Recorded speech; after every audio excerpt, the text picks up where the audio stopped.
স্বাধীনতার ৭৭ বছর পূরণ হলো, কিন্তু তবুও একটা প্রশ্ন রয়ে গেছে। আমরা কি সত্যিই স্বাধীন হতে পেরেছি?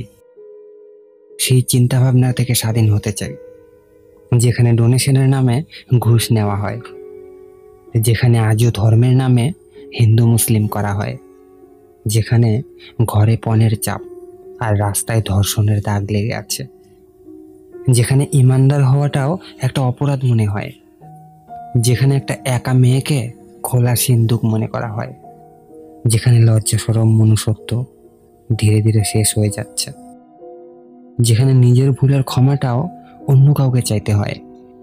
এটা কেমন স্বাধীনতা?